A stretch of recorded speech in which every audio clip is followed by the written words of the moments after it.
সন্তানের নাম রাখার ক্ষেত্রে কি কি বিষয় বিবেচনা রাখা উচিত? সন্তানের নাম রাখার ক্ষেত্রে মৌলিকভাবেই কয়েকটি বিষয় আমাদের লক্ষ্য রাখতে হবে। প্রথম হলো, নামের ভিতরে কোনো শিরক যেন না থাকে সেদিকটি খেয়াল রাখতে হবে। যেমন আব্দুল্লাহ, আব্দুর রহমান এই নামগুলোর মাধ্যমে আমরা আল্লাহর দাসত্বের প্রকাশ এবং প্রমাণ দিয়ে থাকি, স্বীকৃতি দিয়ে থাকি।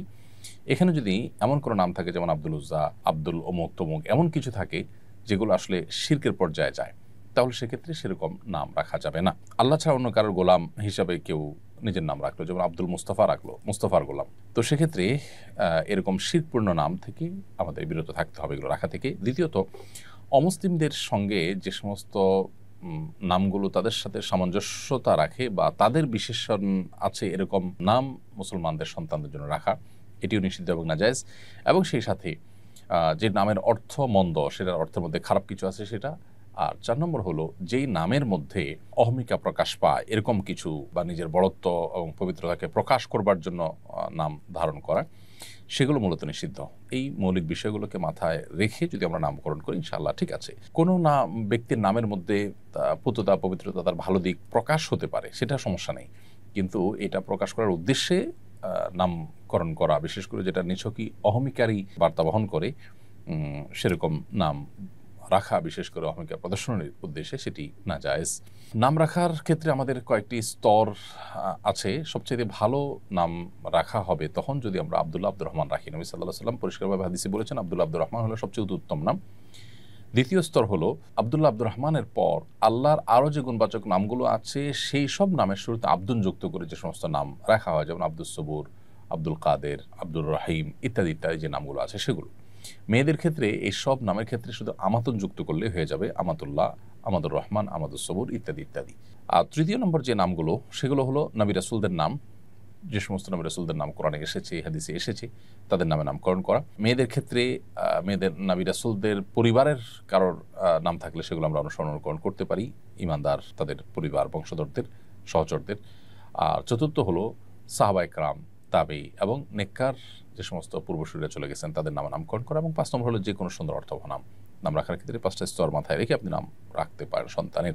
আমার এক সহপাঠী ফেসবুকে আত্মহত্যার স্ট্যাটাস দিয়েছিল, আমি তখন গুরুত্ব দেইনি। পরে জানতে পারি সে সত্যি আত্মহত্যা করেছে। আমি মনে করি আমি যদি তখন কিছু করতাম হয়তো সে বাঁচত। এই অনুভূতি থেকে মুক্তি পেতে কি করা উচিত? আমি অনুশোচনায় ভুগছি। প্রিয় ভাই, আত্মহত্যা করা কবিরা গুনাহ, মহা অপরাধ। আত্মহত্যাকারী জাহান্নামে নিবেদিত হবে, নবী সাল্লাল্লাহু আলাইহি ওয়াসাল্লাম বলেছেন। আল্লাহ তাআলা আমাদেরকে হেফাজত করুক। পশ্চিমা সভ্যতা এটি আমাদের মধ্যে যত বেশি বিস্তার লাভ করছে তত বেশি আমাদের মধ্যে ডিপ্রেশনের পরিমাণ বাড়ছে, আত্মহত্যার প্রবণতা তত বেশি বৃদ্ধি পাচ্ছে। কোনো ব্যক্তি আত্মহত্যা করতে যাচ্ছে, এটি আপনি জানার পর যদি তাকে নিবৃত্ত করার কোনো উপায় আপনার কাছে থাকে, তাহলে আপনার কর্তব্য, আপনার উপর ওয়াজিব এবং আবশ্যক হয়ে যায় তাকে নিবৃত্ত করতে উদ্যোগী হওয়া। যদি আপনি বুঝতে ভুল করে থাকেন, মনে করেছেন যে আবেগে দিয়েছে, এটার এমন কোনো সিরিয়াসনেস এখানে নাই, সেটা মনে করে আপনি এড়িয়ে থাকেন, তাহলে এটা আপনার বোঝার ভুলের কারণে আশা করা যায় আল্লাহ তাআলার কাছে আপনি গুনাহগার হবেন না। বিধায় এটা নিয়ে অহেতুক মর্মপীড়া আপনার ভোগার প্রয়োজন নেই। তবে হ্যাঁ, এটা ঠিক যে এখান থেকে শিক্ষা নিয়ে আপনি পরবর্তীতে এই জাতীয় ইস্যুগুলোকে আরেকটু গুরুত্বের সাথে দেখার চেষ্টা আপনাকে করতে হবে এবং সেই সাথে আপনার এখানে যে উদ্যোগ নেওয়ার সুযোগ ছিল যেটা আপনি নেননি, সেটার কারণে আল্লাহর কাছে আপনি ইস্তেগফার করবেন, ক্ষমা প্রার্থনা করবেন, ভবিষ্যতের জন্য এরকম ভুল না হয় সেজন্য আল্লাহ তাআলার সাথে প্রতিশ্রুতিবদ্ধ হবে। আসিফ জাওয়াদ লিখেছেন, ইসলামী শরিয়া মতে ধনী ব্যক্তির সংজ্ঞা কি? ইসলামী শরিয়া মোতাবেক যে ব্যক্তির কাছে নেশা পরিমাণ সম্পদ আছে, অর্থাৎ 52.5 তোলা রূপার মালিক যে ব্যক্তি, এই মুক্তভাবে পরিমাণ সম্পদের মালিক হলে তাকে ধনী বলা হবে। ছেলে হয়ে মেয়েকে টিউশনি করালে কি গুনাহ হবে?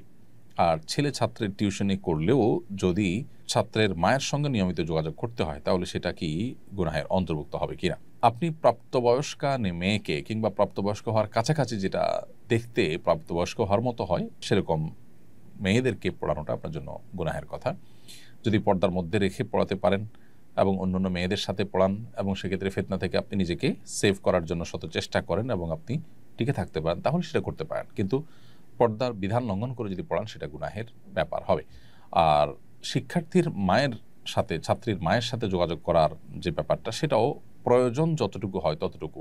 ধরুন টেক্সট মেসেজ আদান প্রদান করার মাধ্যমে প্রয়োজন পূরণ হতে পারে, তাহলে সেটুকু করবেন। প্রয়োজনের বাইরে যোগাযোগ করা বা সীমা ছাড়িয়ে যাওয়া সেটা হলো নাজায়েজ এবং গুনাহের কথা। অতএব প্রয়োজনের মধ্যে আপনি নিজেকে রাখলে সেটা ঠিক আছে। সুমাইয়া লিখেছেন, কিছুদিন ধরে আমার মনে হয় আল্লাহ আমাকে কেন সৃষ্টি করেছেন, আমার মৃত্যুর পর জান্নাত বা জাহান্নাম থাকবো, আমরা মৃত্যুর পর জান্নাতে বা জাহান্নামে থাকবো, কিন্তু তারপর কি হবে, জীবন কি কখনো শেষ হবে না, জান্নাতে কি আপনজনের দেখা হবে, এসব ভাবলে আমি খুব অস্থির হয়ে পড়ি এবং মানসিকভাবে কষ্ট পাই পারি। ইসলাম কি বলে, আমি কিভাবে মানসিকভাবে স্থির থাকতে পারি?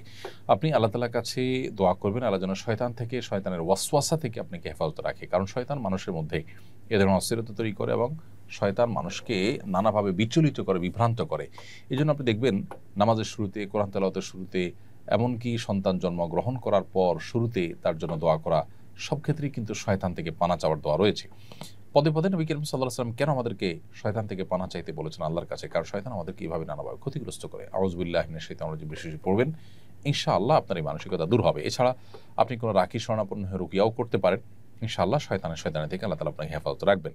সেই সাথে আখিরাতের সাথে দুনিয়াকে আমরা মিলিয়ে মূলত এই ভুলগুলো করে থাকি। দুনিয়াতে আমরা যেভাবে ভাবি, আমরা আখিরাতটাকে সেরকম ভাবলে তখন এ ধরনের বিচলিত হওয়ার বিষয়গুলো আমাদের সামনে আসবে। কিন্তু যদি আমরা এই ইয়াকিন রাখি যে আখিরাতের সাথে দুনিয়ার সাথে কোনো তুলনা চলে না, আখিরাতের জগৎটা, অদৃশ্যের জগৎটা সম্পূর্ণ ভিন্ন। আমরা যদি শুধুমাত্র পৃথিবীতে আমরা যারা বসবাস করছি, আমরা যদি মহাশূন্যে, মহাকাশে যে বাস্তবতা, সেটার সাথে পৃথিবীর এই ধরাপৃষ্ঠের বাস্তবতা দুইটাকে আমরা তুলনা করতে দেখব বহু বেশ কম। তাহলে সেক্ষেত্রে অনন্ত অসীমকালের যে আখিরাত, পরকাল, যেটা মানে লোক চক্ষুর আড়ালে, যেটা এই দৃশ্যমান জগৎ যেটা আছে, এই মহাসৃষ্টি, মহাশূন্য, এই পৃথিবী, এই জগতের বাইরের জগতে, সেই জগতের পুরো বিষয়টা সম্পূর্ণ ভিন্ন হবে। তখনকার কিয়ামতের একদিন হবে দুনিয়ার শত শত হাজার বছরের সমতুল্য। সেটার সাথে দুনিয়ার কোনো কিছুর তুলনা হবে না। জান্নাতে গেলে সেখানে আমাদের কোনো কষ্ট হবে না, সেখানে প্রিয়জনদের সাথে দেখা হবে। জাহান্নামে গেলে অনন্তকাল জাহান্নামে থাকতে হবে। সেই জন্যই তো আমরা জাহান্নাম থেকে বাঁচার পদ্ধতিতে থাকবো, আল্লাহ তাআলার প্রতি ঈমানের পথে থাকবো ইনশাআল্লাহ। মাহমুদুল হাসান আপনি লিখেছেন, শারীরিক প্রতিবন্ধিতার কারণে পরনির্ভরশীল ব্যক্তির বিয়ের বিধান কি? তারা কি বিয়ে করতে পারবে? প্রতিবন্ধকতা এটা বিবাহের জন্য বাধা নয়। শারীরিক প্রতিবন্ধকতা নিয়েও কেউ চাইলে বিয়ে করতে পারেন। এক্ষেত্রে দুটি বিষয় লক্ষ্য করতে হবে। প্রথমত, যার শারীরিক প্রতিবন্ধকতা আছে, তার প্রতিবন্ধকতা তার স্ত্রীর হক আদায়ে যেন প্রতিবন্ধক না হয়। এমন কিছু প্রতিবন্ধকতা আছে যেগুলো সত্ত্বেও তিনি স্ত্রীর হক আদায় করতে পারেন। ভরণ পোষণের বিষয়টা হলো, তিনি তার ভরণ পোষণ নিজে দিতে না পারলে তার পক্ষ থেকে তার বাবা, ভাই, অন্য কেউ যদি দায়িত্ব পালন করেন তাতেও হয়ে যাবে। অথবা স্ত্রী যদি বলেন যে না, ভরণ পোষণের পরে আমার এত চাপাচাপি নেই, বরং আমি নিজে সেটা অ্যারেঞ্জ করব, তাতেও কিন্তু বিয়ে বিশুদ্ধ হয়ে যায়। অতএব প্রতিবন্ধী মানুষ হলে তাকে বিয়ে করা যাবে না বা তাকে বিয়ে দেওয়া যাবে না, ব্যাপারটা সেরকম না। ছেলে হোক আর মেয়ে হোক, প্রতিবন্ধী হলে তাদেরকে বিয়ে নেওয়া জায়েজ আছে।